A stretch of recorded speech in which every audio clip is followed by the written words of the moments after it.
Part 2 of this 3-part series on the Lenong Pass deals with the upper plateau ascent and descent, as well as the main view site. If you intend driving this pass, it's important to watch Part 1 first, which contains the Google Earth orientation clips, as well as other important safety and tourism information.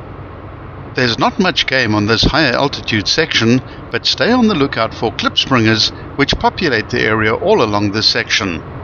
These small antelope have become fairly habituated, so there's a good chance that you'll be able to get very close to them. At the 3.1 kilometer mark, the road passes a small dam on the right-hand side, which signals the start of another climb and the final push up to the summit itself.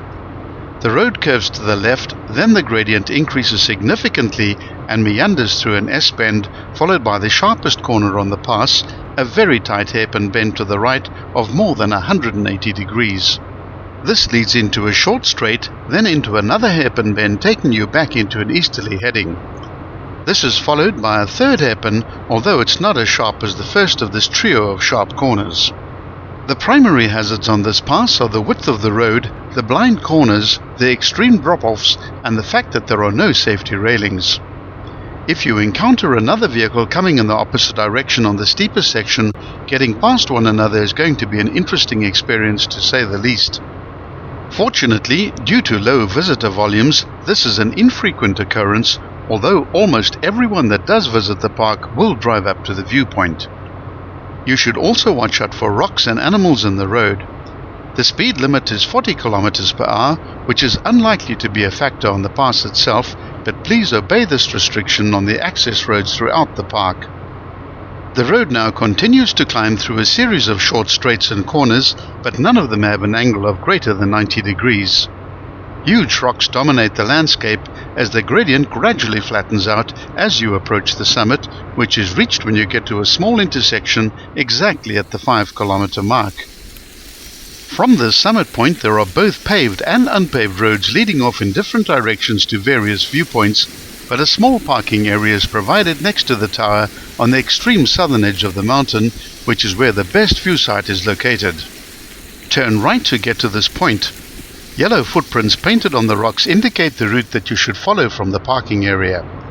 Look around you, as klipspringers are a common sighting in this area, as are vultures at the right time of day. You're unlikely to encounter any dangerous animals at this altitude.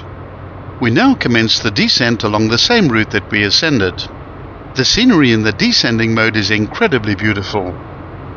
The Marakele National Park was founded in 1994 and is one of the most recently established national parks in South Africa. Originally called the Kransberg National Park, the name was changed to Marakele, which is Tswana for place of sanctuary. The park started off with an area of about 150 square kilometers, but by 1999 had expanded to 670 square kilometers. Approximately 80 kilometers of roads within the park are accessible to all vehicles, the balance requiring the use of a 4x4. There are two camps, Botle near the gate and Klopi deep within the reserve, which offer a variety of accommodation. Even though the reserve is heavily populated with animals, game viewing at Marakele can be difficult and visitor reviews range from disappointing to excellent, so it largely depends on luck. Much of the reserve is covered in dense vegetation, but if you drive slowly and pay attention, there are always animals to be found. There are many waterholes, some with hides, and these often offer the best game and bird viewing opportunities. The dam around which the Klopi tented camp is located seems to be a favored watering spot, so some of your game viewing could be done without having to drive around if this is where you're overnighting.